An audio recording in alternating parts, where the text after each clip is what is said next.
नमस्कार, आदाब, बहुत बहुत स्वागत है आपका। मैं हूं आपके साथ बुशरा खानम फहद। तो हिंदुत्व की बात करने वाली बीजेपी कम्युनल नहीं है, दलितों के हक की आवाज उठाने वाली बीएसपी कम्युनल नहीं है। इस जमहूरी निज़ाम में, हिंदुस्तान के इस डेमोक्रेटिक सिस्टम में हर समाज की छोटी छोटी जो कास्ट है उनकी भी अपनी अपनी पार्टियां हैं। लेकिन जब बात मुसलमानों की आती है या उन पार्टियों की आती है जो मुसलमानों के हक की आवाज़ उठाती हैं या उनके लिए बात करती हैं, तो उनको फौरन ही कम्युनल करार दे दिया जाता है, उनको बीजेपी की बी पार्टी बना दिया जाता है। चाहे बात एआईएमएम की हो, असदुद्दीन ओवैसी की हम बात करें, जिन भी स्टेट में उन्होंने इलेक्शन लड़ा है, किस तरह से उन्हें बीजेपी की बी पार्टी बताया जाता है और इस तरह से मुसलमानों को खौफजदा किया जाता है ताकि वो उनको वोट ना दें। और जो पार्टियां इस तरह का प्रोपेगेंडा फैलाती हैं उनको जो है वो वोट दे दिया जाए, दे दें मुसलमान। अब ये मामला जो है, नया मामला जो है, जिसकी वजह से मैं आपको तमाम बातें बता रही हूँ, वो आसाम से जुड़ा हुआ है। आसाम में जब अभी हाल ही में जब असेंबली इलेक्शन हुए थे, तब कांग्रेस और एआईयूडीएफ यानी कि बदरुद्दीन अजमल की जो पार्टी है उनका आपस में गठबंधन हुआ था, जिसको महाजोत कहते हैं, कहा जाता है। और उनका गठबंधन हुआ था और हालांकि ये महागठबंधन जो है वो हार गया, लेकिन अभी तक ये महागठबंधन बरकरार था। लेकिन अब कांग्रेस ने ये फैसला लिया है कि वो एआईयूडीएफ के साथ जो उसका गठबंधन हुआ था वो अब उससे नाता नहीं रखना चाहता है, यानी कि एआईयूडीएफ से कांग्रेस ने किनारा कर लिया है, अपना नाता तोड़ दिया है।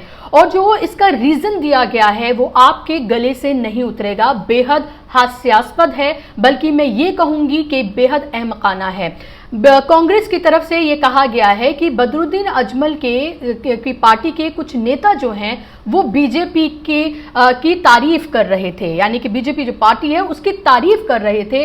और ये रीजन है कि कांग्रेस ने ये फैसला किया कि वो बदरुद्दीन अजमल की पार्टी के साथ अब कोई नाता नहीं रखना चाहते हैं। वही बदरुद्दीन अजमल की पार्टी जिसके साथ जब असेंबली इलेक्शन होने वाले थे और उनको लग रहा था कि मुस्लिम वोट बैंक जो कि आसाम में 30 से 34% है, यानी कि एक बड़ा हिस्सा आसाम की आबादी का मुसलमान है, जो कि इसमें आसामिया मुसलमान हैं, बांग्लादेश से जो आए मुसलमान हैं, जो अब हिंदुस्तान के शहरी हैं वो हैं। तब तो उनको लग रहा था कि वो वोट बैंक अगर उनके पास आता है तो उनको जीत मिलेगी और उनको फायदा होगा, लेकिन ये महागठबंधन हार गया तो अब उनको नए नए रीजंस जो हैं कांग्रेस जो है वो गढ़ती हुई नजर आ रही है। 4 घंटे का करीब मंथन चला और उसके बाद ये फैसला लिया गया कि बदरुद्दीन अजमल की पार्टी के साथ अब गठबंधन जो है वो नहीं रखा जाएगा। हालांकि दूसरी ओर जो पार्टी उनके साथ गठबंधन को लेकर फैसला आला कमान पर छोड़ दिया गया है। अब आप ये सोचिए कि आखिर ये फैसला क्यों लिया गया है। हमने देखा था कि जब असेंबली इलेक्शन हुए थे और जब बदरुद्दीन अजमल की पार्टी के साथ जब गठबंधन किया गया था, तब भी कांग्रेस के कई नेता जो हैं, किसी ने दबे अल्फाज में, किसी ने खुलकर इस पर एतराज जताया था। यहां तक कि एक लक्ष्मण रेखा जो है वो कांग्रेस के नेता की तरफ से खींच दी गई थी कि अगर कोई कम्युनल बयान दिया जाता है उनकी तरफ से तो हम जो है अपना हाथ खींच लेंगे या हम उससे किनारा कर लेंगे।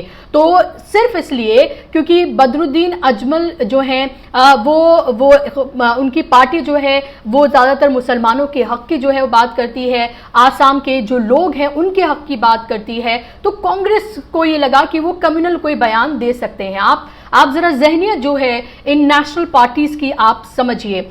अब आप ये देखिए कि आपने देखा था कि जब लगातार इलेक्शन के दौरान किस तरह से जो आसाम के जो मुख्यमंत्री हैं हेमंत बिस्वा शर्मा, उन्होंने बदरुद्दीन अजमल को जिन्ना वो तक वो बता चुके हैं। और कांग्रेस और यहाँ तक कि एआईयूडीएफ को सांप्रदायिक दल के रूप में जो बीजेपी है वो लगातार प्रचारित जो है वो करती रही है। बीजेपी एआईयूडीएफ को कम्युनल कह के प्रचारित करती रही है। आप जरा अलमिया आप ये समझिए। और कांग्रेस जो है वो इस बात का उसको लगातार डर था कि उसके साथ गठबंधन होगा तो जो हिंदू वोट है वो कहीं ना कहीं उससे नाराज हो सकता है, उसका नुकसान हो सकता है। लेकिन उसके बावजूद भी क्योंकि उनका मतलब था, उनका मफाद था, मुस्लिम वोट उनको चाहिए था 30 से 34% जो था, इसीलिए वो एआईयूडीएफ के साथ गए। और अब आप ये देखिए कि 2 एमएलए जो हैं वो कांग्रेस के साथ छोड़ चुके हैं। और इसके अलावा सुष्मिता देव जो है, जो बड़ा चेहरा थी कांग्रेस का, वो दामन छोड़ चुकी हैं, टीएमसी के साथ वो चली गई हैं। अब ऐसे में 5 सीटों पर आगे आने वाले दिनों में बाइपोल्स होने जा रहे हैं आसाम में, और कहीं ना कहीं अब कांग्रेस को ये डर सता रहा है कि उसको तब तो फायदा हुआ नहीं असेंबली इलेक्शन में, और अब बाइपोल्स में अपना एक सॉफ्ट हिंदुत्व का चेहरा जो लगातार कांग्रेस दिखाती रही है, अलग अलग हमने देखा है कि जब असेंबली इलेक्शंस हुए हैं राज्यों में तो वो दिखाती रही है, चाहे राहुल गांधी का जनेऊधारी होना दिखाना हो, राहुल गांधी का अलग अलग मंदिरों में मंदिर जाकर उनका वहां पर माथा टेकना हो, या इसी तरह के तमाम जेस्चर्स जो है वो राहुल गांधी के या कांग्रेस पार्टी के दिखाने को उससे वो ये दिखाती है कि वो भी एक हिंदुत्व, एक सॉफ्ट हिंदुत्व का जो चेहरा है वो उस तरह की वो पार्टी है। और क्योंकि लगातार बीजेपी जो है वो कांग्रेस को कभी पाकिस्तान परस्त पार्टी, कभी टुकड़े टुकड़े गैंग की पार्टी,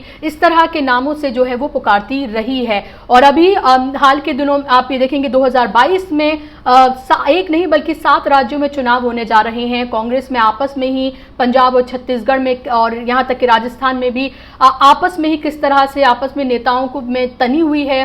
पंजाब में इलेक्शन है 2022 में, और सबसे महत्वपूर्ण इलेक्शन है उत्तर प्रदेश में, जहां पर प्रियंका गांधी को कांग्रेस ने अपने एक तरह से चेहरा बनाया हुआ है, उन्होंने वहां पर अपना दमखम लगाया हुआ है। तो उनको ये लगता है कि तमाम चीजें करना कहीं ना कहीं उनको फायदा पहुंचा सकता है, क्योंकि मुसलमानों की बात करना किसी को पसंद नहीं है, मुसलमानों का नाम तक लेना किसी को पसंद नहीं है। समाजवादी पार्टी जैसी जो एक पार्टी है जिसका एक बहुत बड़ा वोट बैंक जो है मुसलमान है, आप ये समझिए कि जब वो अलीगढ़ मुस्लिम यूनिवर्सिटी की बात करते हैं तो सिर्फ अलीगढ़ यूनिवर्सिटी कह देते हैं।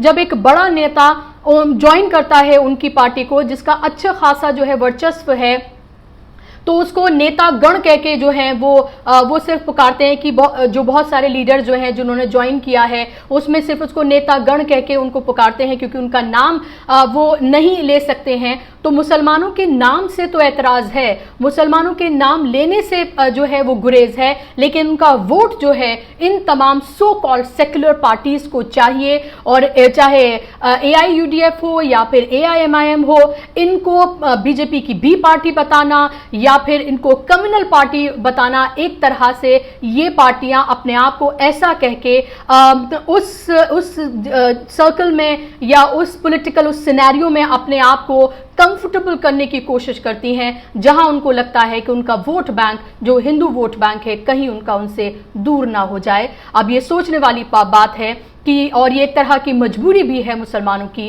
कि वो आखिर किस पार्टी की तरफ जाएं और किस पार्टी को वो वाकई में अपनी हमदर्द और अपना रहनुमा वो माने।